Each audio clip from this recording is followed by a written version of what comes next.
Il existe des gens qui peuvent passer des journées entières sans recevoir un seul message, et pourtant ne ressentir aucun besoin de courir vers les autres pour remplir ce silence. De l'extérieur, cela paraît étrange. Parce que le monde moderne nous a appris une chose très simple. Plus une personne est entourée, plus elle semble heureuse. Alors quand quelqu'un possède peu d'amis, reste souvent seul ou disparaît régulièrement du bruit social, beaucoup imaginent immédiatement un problème. Comme si la solitude était forcément un échec. Comme si aimer le calme signifiait automatiquement souffrir intérieurement. Mais ce que beaucoup ignorent, c'est que certaines personnes ont peu d'amis non pas parce qu'elles sont incapables de créer des liens, mais parce qu'elles ressentent les relations beaucoup trop profondément pour supporter les connexions superficielles. Et cette différence change tout. Les personnes qui ont peu d'amis remarquent souvent des choses que les autres ne voient même plus. Elles sentent quand une conversation manque de sincérité. Quand quelqu'un écoute sans vraiment être présent.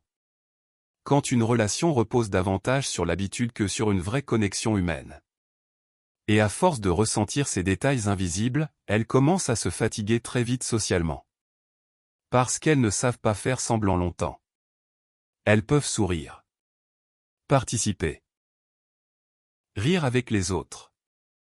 Mais intérieurement, quelque chose s'épuise lorsqu'elles restent trop longtemps dans des endroits où elles ne se sentent pas réellement elles-mêmes. Alors, avec le temps, elles deviennent plus silencieuses. Pas par arrogance. Pas parce qu'elles pensent être meilleures que les autres. Mais parce qu'elles comprennent progressivement que toutes les présences ne nourrissent pas le cœur. Certaines fatiguent l'âme. Et cette fatigue-là est difficile à expliquer à quelqu'un qui n'a jamais ressenti le besoin de protéger sa paix intérieure. Souvent, leur solitude commence après plusieurs déceptions invisibles. Des trahisons discrètes. Des relations à sens unique.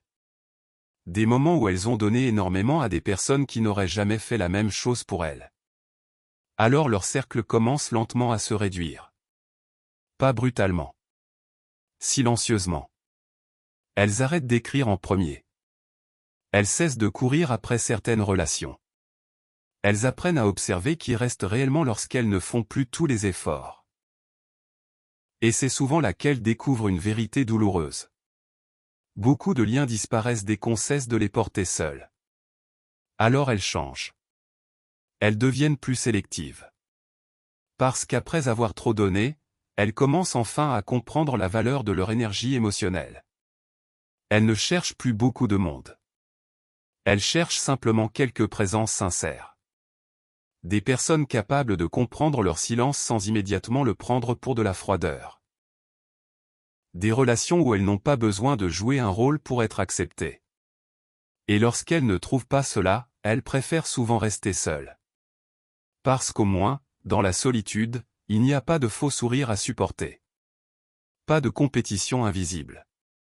Pas cette sensation étrange de devoir constamment adapter sa personnalité pour appartenir à un groupe. Alors elle commence à aimer des choses simples. Le calme d'un appartement le soir. Une promenade seule avec de la musique dans les oreilles. Le bruit de la pluie derrière une fenêtre pendant que le téléphone reste silencieux. Et contrairement à ce que beaucoup imaginent, ce silence ne leur fait pas toujours peur. Parfois, il les apaise. Parce qu'au fond, certaines personnes ne se sentent jamais aussi seules que lorsqu'elles sont entourées de gens avec qui elles ne peuvent pas être vraies. Alors elles choisissent le calme. Non pas parce qu'elles détestent les humains. Mais parce qu'elles sont fatiguées des relations superficielles, des conversations vides et des liens construits uniquement pour éviter la solitude. Et il y a autre chose que peu de gens comprennent. Les personnes qui ont peu d'amis développent souvent une immense autonomie émotionnelle. Elles apprennent à gérer leurs propres tempêtes intérieures seules. À se calmer sans validation extérieure. À survivre sans avoir constamment besoin d'attention ou de présence autour d'elles. Et même si cette solitude est parfois née d'anciennes blessures, elle devient avec le temps une forme de force intérieure. Parce qu'elle découvre quelque chose de rare dans le silence. La possibilité d'être enfin elle-même sans devoir porter de masque. Alors oui, certaines personnes ont peu ou pas d'amis. Mais cela ne signifie pas toujours qu'elles sont tristes. Parfois, cela signifie simplement qu'elles ont arrêté de sacrifier leur paix intérieure pour des relations qui ne leur apportaient plus rien de vrai. Et peut-être que la plus grande erreur du monde moderne est d'avoir fait croire que la valeur d'une personne se mesure au nombre de gens autour d'elle. Alors qu'en réalité, certaines des âmes les plus profondes marchent souvent seules.